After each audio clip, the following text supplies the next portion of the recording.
글만 읽지 글 써본 적 한 번도 없던 사람입니다. 여기 분들 보시고 저에게 무슨 말이라도 좋아요.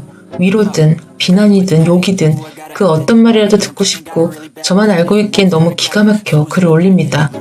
거두절미하고 이혼을 결심했습니다. 남편이라고 하기도 싫은 그 인간과는 같이 일하던 둘째 신우의 소개로 만났습니다. 미리 말씀드리지만 전 부모님이 계시지 않아요. 엄마는 사고로 돌아가셨고 아빠라는 사람은 자식들한테 폭력을 휘두르고 엄마를 등쳐먹고 말 그대로 쓰레기같이 살다가 지금은 연락이 안 돼요. 인연을 끊었습니다. 자폐해야 했던 동생은 엄마와 사고로 죽었고요. 그래서 객지 생활하며 혼자서 일하며 살고 있었는데 그게 지금의 신우 언니인 매니저님이 보기에 그런 제가 안타깝기도 하고 또 당시 남편은 30대가 넘었는데도 장가를 가지 못해 집에서 압박을 받고 있었나 봐요. 그래서 겸사겸사 저에게 남동생 한번 만나보는 게 어떠니라고 해서 만나게 되었네요. 그때 저는 그저 행복하게 살고 싶었고 외롭게 사는 거에 너무 실증이 나 있었는데 그래서 저보다 9살 많은 신랑이 듬직하고 좋았나 봐요.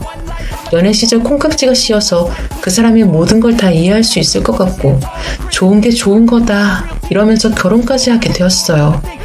사실 그때 헬게이트 기미가 보였고 여러 사건들이 있었을 때 미리 알아봤어야 하는 건데 제가 바보 같고 호구에 등신 천치라 사랑에 눈이 멀어서 여기까지 온 거겠죠. 여러분들이 저에게 무슨 욕을 하셔도 전 할 말이 없네요. 저 진짜 바보 같았던 거 인정합니다. 그때 이모랑 삼촌은 도무지 내키지 않다 했지만 제가 강력하게 결혼을 밀어붙였어요. 잘 살면 되지 않느냐 했는데 그게 아니었네요. 그 후 2년 가까이 되는 결혼 생활 동안 저는 행복한 날이 거의 없었어요. 방이라곤 하나뿐이고 복층 달랑이는 오피스텔에서 신우랑 살질 않나. 시부모는 지금 경제적으로 지원이 안 되니 좀만 참으라며 저에게 일방적인 양보를 강요했고 그 사이에서 신랑도 마찬가지였네요. 그러다 도저히 제가 싫다고 하자 고시원 같은 곳에서 살기 시작했는데 거기서 아이가 생겼어요. 그래서 오피스텔로 다시 들어가게 되었습니다. 그때 얼마나 불편하고 힘들었는지 말도 마세요. 생각하기도 싫으네요. 그래도 전 제가 선택한 길이고 내가 좋아하는 사람이니 참았어요.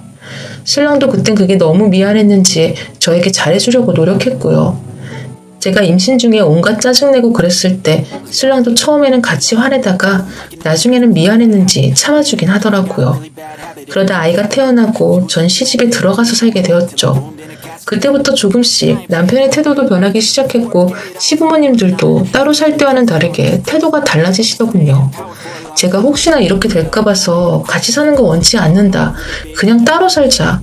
그만큼 내가 잘하겠다고 했더니 그걸 또 지 부모한테 고해 바친 모양이에요. 시모가 제게 너 우리랑 같이 살기 싫다고 했다면서? 그렇게 안 봤는데 너 그러는 거 아니다? 하면서 짜증 섞인 소리를 했을 때 그때 남편이란 인간의 본성을 알아보지 못한 게 후회됩니다. 아무튼 3년 정도만 같이 살고 나오자는 신랑 말만 믿었는데 살고 보니 이건 뭐 분가할 상황은 절대 안 올 것 같고 오히려 시부모님을 평생 모시고 살아야 할 판이더군요. 그리고 아이 때문에 어디 나가지도 못하고 나가봐야 기껏 가까운 슈퍼 정도가 전부였습니다. 저희 부모님 대신 저를 돌봐주시던 시골의 할머니 할아버지는 시댁에 있으면서 겨우 한 번 배웠어요. 여행까진 바라지도 않았어요. 시부모님 나간 사이 은행에 볼 일이 있어서 갔더니 득달같이 전화가 와서는 어디냐고 당장 오라고 난리가 났습니다. 외출이라고 해봤자 근처 시장이나 아파트 단지였네요. 제가 너무 답답하다, 힘들다고 하소연을 하면 그 사람은 내가 커피 전문점도 데려다주고 마트도 가잖아 라는 식으로 적반하장이었습니다. 그렇게 세 장의 새처럼 산 것도 모자라서 제가 사실은 많이 덜렁대고 칠칠 맞아요. 그래서 시부모님 눈에는 그게 거슬렸나 봅니다. 사실 저 스스로도 그런 저를 알기에 더 같이 살기 싫었네요. 특히 시아버지는 아주 고지식하고 답답한 사람이라 집에서도 잘 안 나가시고 툭하면 시엄마를 들들 벗고 제 앞에서 시어머니한테 병신 같은 년 등등 온갖 욕설을 하는 건 기본이고 특히 시엄마가 허리 아프고 위가 안 좋으셔서 병원을 자주 가셨는데 그때마다 저 쓸모없는 인간이 돈을 없앤다며 저희 앞에서 폭언을 일삼으시던 분이에요. 그래도 설마 며느리한테까지 그러겠냐 싶었는데 아니나 다를까 사사건건 간섭에 들들 볶으시더군요. 제가 그릇을 두어 번 깨트렸더니 집안 다 말아먹는다며 다 부셔라 부셔라 하면서 온갖 욕을 퍼부어대고 툭하면 저를 내쫓겠다며 폭언까지 하셨어요. 그리고 아이가 아들인데 3대 독자예요. 조금만 울리거나 하면 애 울리지 말라며 저를 쥐잡듯이 잡는 건 예산일입니다. 그리고 애 피부에 뭐가 좀 났었는데 시아버지는 제게 애미가 돼가지고 애 관리도 못하냐며 소리 지르고 그러셨죠. 더욱이 웃긴 건 언제 한번 아이 손톱을 자르신다며 나서시다가 아이 손에서 피가 나니까 아무 말 없이 정리하시더군요. 제가 그랬으면 어땠을까요? 생각하기도 싫네요. 아마 온 집안이 난리가 났을 겁니다. 더 웃긴 건 애 아빠는 애 한 번 제대로 봐준 적도 없고 그냥 잠만 쳐자고 TV만 보는데 그런 자기 아들에게는 별말 없으시더라고요. 또 장난감이나 옷 사고 하는 것도 애 아빠가 버는 돈이니 함부로 쓰지 말라고 하시면서 얼마나 간섭을 심하게 하시는지. 더 웃긴 건 휴직수당이랑 정부에서 주는 20만 원 정도의 양육수당으로 애기 옷 사고 그랬네요. 생활비에도 보태 쓰고 신랑이 모자르면 돈 주고 그랬습니다. 그래서 집에 장난감이 별로 없었어요. 오죽하면 큰 신우 언니가 와서 하나 사주고 갔을까요? 애한테 정말 미안한 마음뿐입니다. 그 외에도 시아버지는 엄청난 구두쇠라 식구들한테 물 아껴 써라, 전기 아깝다 이러면서 아이 목욕 횟수까지도 터치하시고 심지어 기저귀도 너무 자주 갈지 마라, 그것도 다 돈이다라고 하시면서 날이 갈수록 비정상적으로 쪼아대며 눈에 불을 켜고 지켜보니 전 더 지쳐가더군요. 그리고 보일러를 5분 넘게 틀어놨다며 가스비 많이 나오는데 이래가지고 살림 제대로 하겠냐며 또 잔소리. 저뿐 아니라 시엄마 부엌일 등 온갖 일에 간섭하시는 거 보고 깜짝 놀랐네요. 전 시부모님들이 다 그러시는 줄 알았어요. 그 당시에는 친구도 없고 이런 온라인 커뮤니티 사이트도 안 할 때라 아무 정보가 없었거든요. 아무튼 전 점점 더 지치고 힘든데 이 등신 머저리 같은 신랑이란 인간은 제 버팀막이 되어주기는커녕 옆에서도 부추기고 제가 무슨 실수라도 하면 시아버지와 똑같이 절 몰아붙였습니다. 그리고 제가 뭐라고 하면 자기는 밖에서 일하는 사람이니까 괜히 옆에서 잔소리하지 말라고 승질내면서 지는 수시로 제게 잔소리를 합니다. 아이 봐준 적요? 저 화장실 가거나 급한 용무 때문에 그거 잠깐 맡긴 것도 못 봐서 애는 놔두고 잠자거나 핸드폰질하는 인간입니다. 그러다 추석 때 결정적인 사건이 터졌습니다. 차례 지내고 다음날 아침 올라가는데 챙길 게 많아서 그것도 모두 제가 짐을 꾸렸어요. 신랑은 손 하나 까딱 안 했고요. 물건들 들고 내려가는데 작은 아주버님이 처남댁 아이 안고 있고 짐 무거우니 주시라고 제가 들어드리겠다며 손에 든 짐을 가져갔어요. 엘리베이터 타고 신랑과 내려가는데 신랑은 그거 봤으면서 너 짐 어쨌냐며 제가 말할 틈도 안 주고 짜증내더군요. 그래서 제가 작은 아주버님이 들어주셨다고 하니까 그제서야 조용해졌어요. 여하튼 차 타고 시골 가다가 잠시 살 게 있어 대형 마트에 갔습니다. 볼일 보고 나서 아기 기저귀랑 분유 타주러 수유실에 갔는데 이건 제가 전적으로 잘못한 거지만 기저귀 가는데 똥을 싸서 물티슈 가지러 나온 그 사이에 아이가 떨어졌어요. 너무 놀래고 무섭고 미안해서 엉엉 우는 아이를 안고 달래주는데 갑자기 신랑이 와서는 제 머리를 퍽 소리가 날 정도로 후려 갈기면서 이 또라이 같은 게 애도 못 보냐고 엄마로서의 기본도 안 됐다며 몰아붙이더니 시부모님에게 전화를 하는 겁니다. 세상에 보통은 애 데리고 병원에 갈 생각에 응급실로 뛰지 않나요? 그런데 지네 부모님께 일러 바치고 있다니요. 진짜 기가 막히고 가슴이 미어지더군요. 안 그래도 아이한테 죄책감이 들고 이러는데 거기다 대고 위로까진 바라지도 않지만 그게 남편이 할 짓인가요? 일단 제가 급하게 애 데리고 병원 가서 검사했더니 다행히 아무 이상은 없고 하루 이틀 더 지켜보라고 하면서 오히려 생판 남인 의사와 병원 직원들이 저보고 울지 마세요, 진정하세요, 괜찮을 거라며 위로해 주더군요. 너무 속상해서 할머니에게 전화했습니다. 그랬더니 얼른 오라고, 아이 데리고 오라고 하더군요. 아이가 아프면 우리가 봐주겠다고. 그래서 신랑한테 말했더니 신랑놈이 너 미쳤냐며 소리치길래 열받아서 저도 맞받아 쳤습니다. 그랬더니 또 시부모님한테 전화해서 저랑 싸웠다고 일러 바치는데 이 남자 진짜 답 없는 마마보이의 부모보이구나 새삼 깨달았습니다. 그래서 툭 하면 니 깎고 버리고 난 새 여자 만나서 잘 살 거다라며 농담이라고 막말을 했구나 싶었네요. 전 너무 화가 나서 나 시골 가겠다. 당신한테 실망이다 이랬더니 절 붙잡아 놓곤 그새 부모님이랑 신호 오게 해서 아이 떼어놓고 제 지갑 등 가방도 뺏어가더군요. 막 저를 길바닥에 쓰러뜨리고는 애도 못 보는 그지 같은 년이라면서 절 힘으로 막 제압했는데 그것 때문에 아직도 목이 아프고 멍까지 들었어요. 제가 막 울면서 소리치고 아이 달라고 했더니 신우는 진정을 하고 아이 뺏어가는 거 아니라면서 개소리를 하네요. 시아버지란 인간은 끝까지 제게 막말을 계속하면서 서 있었고요.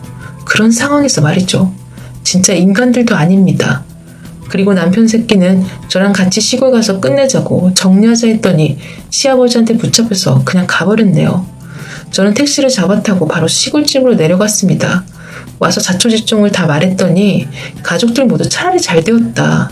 너는 이제 너만 생각해라. 아이 떼어놓고 사는 거 쉽지 않겠지만 지금은 네가 힘이 없으니 혼자 열심히 살 생각하고 새 출발부터 하라고 하시더군요. 하지만 저는 죽이 되던 밥이 되던 내 새끼 불쌍해서 안 된다고 무슨 수를 써서라도 애는 그 지옥 같은 집구석에서 데려올 거라고 했습니다.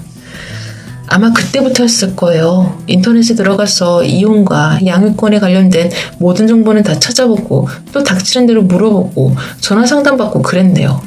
그리고 그 비겁한 인간은 어쩜 전화 한 통 없는지 아마 자기 부모한테 줏대 없이 흔들렸겠죠. 입버릇처럼 니 따위 없어도 아무렇지 않으니까 새 여자 만날 생각하나 봐요.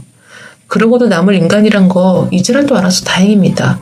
시부모님 보는 앞에서 제 머리를 손으로 툭 밀기까지 한 사람이니 얼마나 제가 우스웠을까요?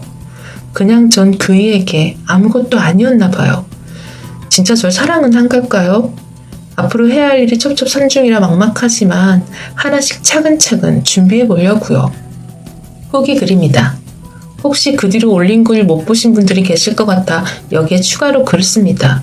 이 글 올리고 다음날 주민증 재발급받고 전치 2주로 해서 진단서를 떼었네요. 아직도 목이 아프고 옆구리가 결립니다. 그리고 은행 전화해서 당장에 통장을 정지시켰어요. 아니나 다를까 그 인간 아빠가 제가 정기예금 만들었던 은행에서 제 명의 통장을 지급정지시키려 들었나 봐요. 은행 직원이 저에게 아쉬워할 것 같다면서 전화를 해줬거든요. 은행 직원은 그건 안 된다. 며느님 본인이 권리가 있고 해약은 며느님만 하실 수 있는 거다라고 단호하게 잘랐고 그분 특성상 아마 뭐라 진상을 부리셨겠죠. 또 병원에 연락해서 CCTV 2시부터 4시까지 있던 일이라며 받아냈고 화요일에 찾아가기로 했어요. 증언도 그 당시 저희를 보고 있던 보안업체 직원에게 받을 수 있다고 해서 서면 녹취 다 할 생각입니다. 아울러 제 카드 모두 정지시키고 재발급 신청은 지금 있는 곳으로 보내달라고 했고요. 지금 현재 이혼 상담 중인 변호사님 말로는 지금 적은 증거들만 다 확보되고 그동안 생활비 내역까지 첨부하면 양육권은 물론 위자료까지 충분하게 받아낼 수 있다고 하시네요. 아무것도 모르고 멍청하다고만 생각했던 제가 이 정도까지 할 줄은 꿈에도 모를 겁니다. 준비 철저하게 해서 꼭 제대로 이혼해내고 아이도 돌려받을 거예요. 헬게이트에서 완벽하게 빠져나오는 그날까지 저 힘낼게요. 그리고 제 자신을 소중하게 다루지 못한 과거 반성하고 저를 소중히 하는 사람이 되기 위해 노력하겠습니다. 많은 응원 부탁드릴게요. 또 무슨 일 있으면 글 남길게요. 마지막 후기 글입니다.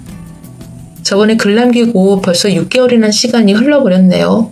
남편놈과 이혼하고 다시 직장 잡고 일하며 애 보느라 너무 바빠서 이제야 글을 남기러 왔습니다.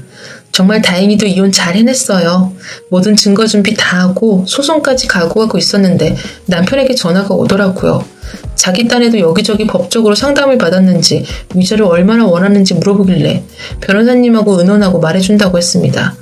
바로 전화드렸죠. 소송에서 이겼을 때 얼마쯤 받을 수 있냐고 단도직입적으로 물어봤더니 1억은 충분히 받을 수 있다고 하시길래 남편에게 그대로 전해줬어요. 알겠다 하고 끊은 남편은 그 후로 딱 하루가 지나고 답을 주더군요. 아이 친권, 양육비, 그리고 위자료 1억이면 협의 이혼해준 거냐고 하길래 알겠다고 하고 진행해서 생각보다 빨리 마무리가 되었어요. 아이도 잘 데리고 왔고요. 한 일주일 쉬고 바로 주민센터에 구직 등록하고 여기저기 이력서 뿌리고 정말 바빴네요. 참 운이 좋게도 플랜트 회사의 사무직으로 취업해서 지금까지 잘 다니고 있습니다.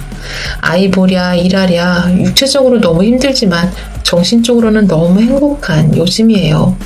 지금까지 제 과거가 어떻게 되었든 중요한 건 앞으로 어떻게 사느냐가 아닐까요? 그동안 제 글들을 읽어주시고 전폭적으로 응원해주셨던 모든 분들 진심으로 감사합니다. 저 힘내서 잘